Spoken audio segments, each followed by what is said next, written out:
The Great Gospel of John, Volume 1. Second day in Sisha, Chapter 81. At Sisha, the Lord's instructions regarding the treatment of criminals, the death penalty and its effect, a hint for judges, the main reason for God's incarnation, the erection of a bridge between here and the beyond, guides for the ignorant in the beyond, commendable request.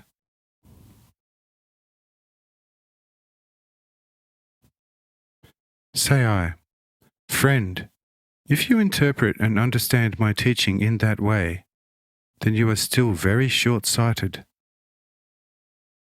Janelle also already told you that in the case of a combat initiated by God, or for unavoidable self-defense, the souls of people killed in those circumstances are immediately placed under severe judgment, preventing them from causing any effects upon either their rightful conquerors or upon the earth itself.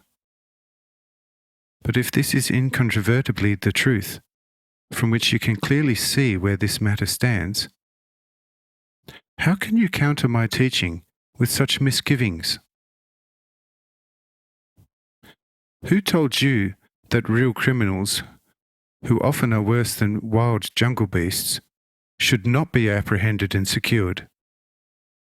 This is already gainsaid by true love of neighbour, because if you are certain to kill a hyena with a sharp weapon if it attacks a human, so also you would leap to the aid of a just person if attacked by a robber murderer in the open street or in a house.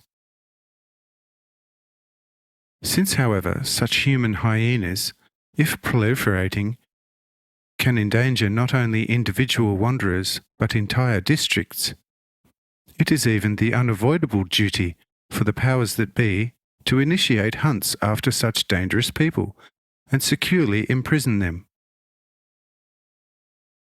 Capital punishment shall be inflicted only upon those with whom during a period of 10 years every means to achieve any true betterment has failed. If the criminal promises betterment on the scaffold for execution, he shall be allowed another year. But if also then there is no improvement, the execution is to take place, for in that case the betterment on earth of such a man cannot be expected, and it is preferable to remove him from this earth. If, however, the lawful authority in power wishes, in agreement with the community, to change such a criminal's well-deserved death penalty to life imprisonment and continue their efforts at betterment, they have the right to do so, and I will not call them to account for it. These types of enemies of those men living in accordance with my teaching have no retroactive power after their physical death. This is a recourse open only to spirits who, whilst striving for higher aims on earth, nevertheless were killed in a most cruel fashion by tyrannizing, exceedingly arrogant and self-seeking and domineering and hence illegitimate rulers. Where such executions, bereft of all finer feelings, make enemies through such judicially most unjust proceedings, then such enemies shall as spirits take revenge on these executioners, because I grant retroaction to such spirits, but never to basically evil spirits. I trust that your doubts are now cleared up. Says the chief, yes, the Scylla together with the Charybds now have been removed, and I am now in the clear on this. But how your truly holy teaching is to move along a path free of obstacles through the night in which mankind now lies buried is to me as unclear as ever. According to your own statements, a supernatural passage on the one hand would not be much help to men, because it would only create machines out of a mankind that should and is due for liberation. Along a natural path, however, it shall cost much blood and require an exceedingly long time.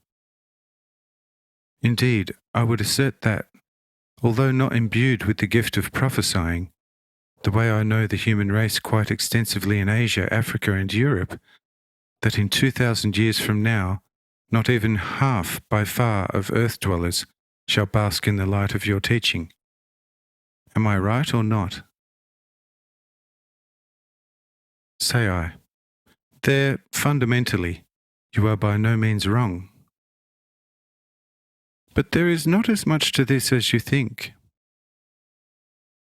because it is not so much the most widespread acceptance of my teaching on this earth, but rather the erection at long last, through my present advent and my word and teaching, of a bridge between this material and yonder spiritual world, whose everlasting realm lies beyond the grave. Whoever in this world shall accept my teaching in all earnest shall cross this bridge in decarnate state already. But whoever shall receive this teaching either lukewarmly, incompletely, or not at all, shall arrive in yonder world in great darkness, and have much trouble finding this bridge. But those men who may never be in a position to find out anything about my teaching shall in the beyond be given leaders who will lead them to this bridge. If these spirits, still ignorant of my teaching, shall follow these leaders, they shall also cross this bridge into true eternal life. But if stubbornly clinging to their doctrine, they shall be judged as mere creatures, and not attain to the childhood of God. Behold, that's how things stand. Think it over, and tell me how you like it. Only soon, because verily, my time in this place is nearing its end.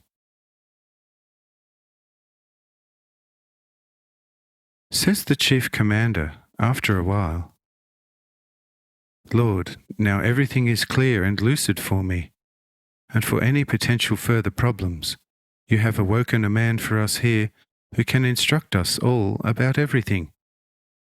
Hence let your name be glorified and praised above all measure by myself and us all, always.